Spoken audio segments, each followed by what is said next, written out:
আসসালামু আলাইকুম। ইদানিং আমি একটু বেশি কথা বলছি। অনেক কথা বলতেছি।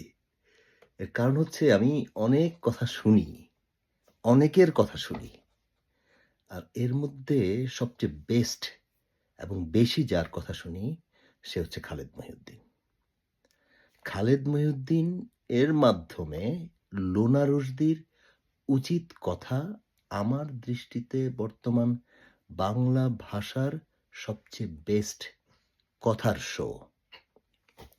আমি অলরেডি এই উচিত কথার ১ম পর্ব নিয়ে কথা বলছি।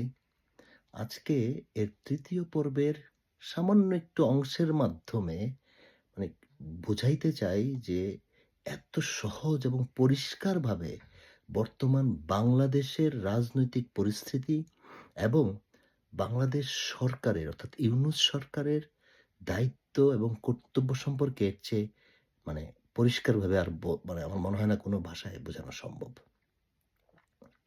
আসলে গণতন্ত্র কিংবা ম্যান্ডেট এই শব্দগুলো এই অন্তর্বর্তীকালীন সরকারের ক্ষেত্রে খাটে না। ধরেন বিশাল একটা ভূমিকম্প হইল।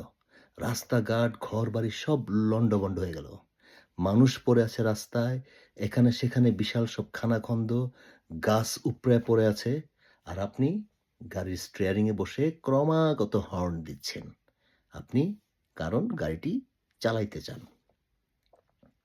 এখন এই স্টিয়ারিং এ বসা আপনাকে যদি বিভিন্ন রাজনৈতিক দল বলা হয়, তাহলে এই অন্তর্বর্তীকালীন ইউনূস সরকারকে লোনা রুশদি বলতে চায় অ্যাম্বুলেন্স বা রেস্কিউ টিম। আর এই রেস্কিউ টিমের কাজ হচ্ছে রাস্তা পরিষ্কার করা, মেরামত করা, জঞ্জাল সরানো, লাশগুলির দাফন করা, আহতদের চিকিৎসা করা, ক্ষয়ক্ষতি সবকিছুর হিসাব করা এবং যতটুকু সম্ভব রাস্তাঘাট মেরামত করা।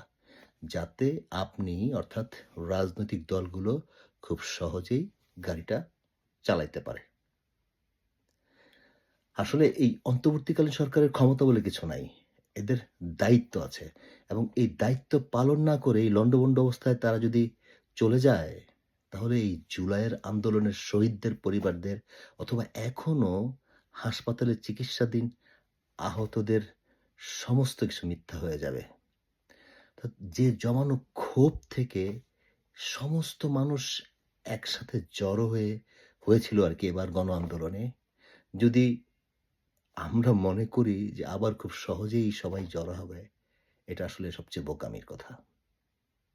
এর চেয়ে সহজভাবে আর কোনো টক শোতে কিভাবে সম্ভব বোঝানো? অর্থাৎ ইউনূস সরকার যদি বর্তমান পরিস্থিতিতে খালি নির্বাচন দিয়ে চলে যায়, তাহলে রাজনৈতিক দলগুলোর জন্যই সবচেয়ে বেশি ক্ষতির কারণ হবে এবং বেশি ক্ষতি হবে মানুষের। মানুষের মৃত্যু আর থামবে না। সুতরাং সবাই ইউনূস সরকারকে সাহায্য করি। যেন অন্তত রাস্তাঘাটগুলো ঠিক করে আমাদের সুবিধা করে দিয়ে যাক। ভালো থাকবেন সবাই। আল্লাহ হাফেজ।